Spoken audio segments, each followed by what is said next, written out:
संविधान में लोकतंत्र एक बहुत बड़ा और मजबूत स्तंभ है और लोकतंत्र में सबको अधिकार है वोट देने का। और जिस वोटर लिस्ट के आधार पे प्रधानमंत्री जी चुने जा सकते हैं, तो फिर विधानसभा का चुनाव क्यों नहीं हो सकता है? लेकिन इस तरह से सड़कों पर उतर जाना और कहीं ना कहीं इससे आम जनता काफ़ी ज़्यादा प्रभावित होती है, इस पर आप क्या कहना चाहेंगे? नहीं, ये आम जनता की लड़ाई तो हम लड़ रहे हैं। हमारा तो काम है आम जनता की लड़ाई लड़ना। पटना के पौष इलाके तक आज बीएलओ नहीं पहुंच पाए हैं। आपको लगता है कि नाव पे पानी में तैर करके वो बीएलओ उन गाँव और इलाकों में पहुँच पाए होंगे? क्या वो जनता आज जो अपने जान माल को बचाने में संघर्ष कर रही है, वो कागज ढूंढ के ला पाएगी? तो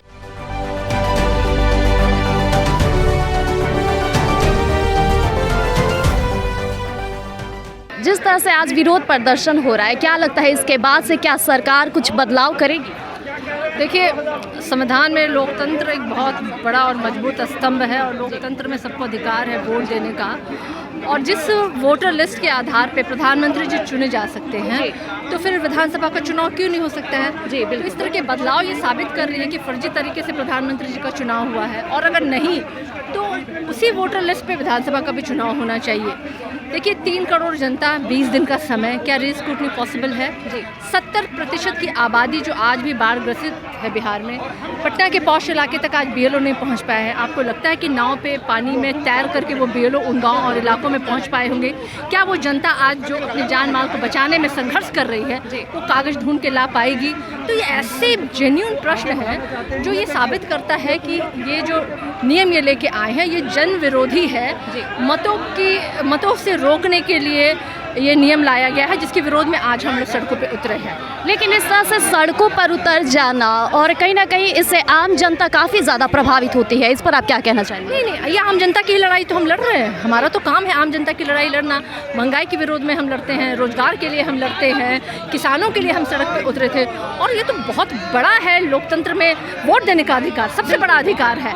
तो इसके लिए लड़ाई तो हम उन्हीं की लड़ाई लड़ रहे हैं और उनका समर्थन हमारे साथ प्राप्त है। कहीं ना कहीं संकेत ये भी आ रहा है कि जो वोटर लिस्ट जारी हो रहा है चुनाव आयोग के द्वारा, जो चुन करके लोगों को उन्हें किनारे किया जा रहा है, कहीं ना कहीं एक स्पेशल कम्युनिटी को टारगेट किया जा रहा है, जो विपक्ष दल के आगे चल के वोटर लिस्ट में शामिल हो सकते हैं। नहीं, देखिए, टारगेट तो ये कर रहे हैं। आपने देखा होगा कि मुंबई में जिस तरीके से इन्होंने वोटरों के साथ फर्जीवाड़े किया था, सुप्रीम कोर्ट के जज ने भी मंचा पे सवाल उठाया है, कई लोगों ने सवाल उठाया है। हमारा सिर्फ एक प्रश्न बनता है, जिस वोटर लिस्ट पे लोकसभा का चुनाव हो सकता है, विधानसभा का भी चुनाव हो सकता है, तो एक मामूली काम ये लोग 5 दिन में नहीं कर पाते हैं। 3 करोड़ जनता का रीस्क्रूटनी महज 20 दिनों में, ये असंभव सी बात है।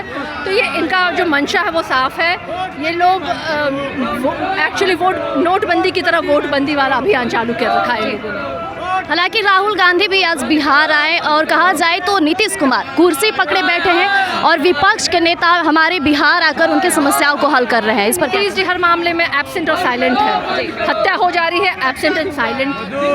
लोगों को दिन दहाड़े गोली मार दी जा रही है, बलात्कार हो जा रहा है, एब्सेंट एंड साइलेंट। इतना बड़ा मुद्दा है ये, लोगों को वोट देने के अधिकार से वंचित करना, और तभी भी वो एब्सेंट और साइलेंट है। लेकिन हम अभी जिंदा हैं और हम अपने लोगों के लिए आवाज़ बुलंद करते रहेंगे। जैसा कि अभी आपने सुना सारिका पासवान ने तमाम मुद्दों की, इसी के साथ राहुल गांधी का आज बिहार दौरा हो रहा है। ये दौरा काफ़ी संपन्न दिख रहा है, क्योंकि तस्वीरें बयां करती है कि क्या कुछ अभी विरोध प्रदर्शन में आगे होगा। तो बने रहेगा स्वराज पोस्ट पर। धन्यवाद।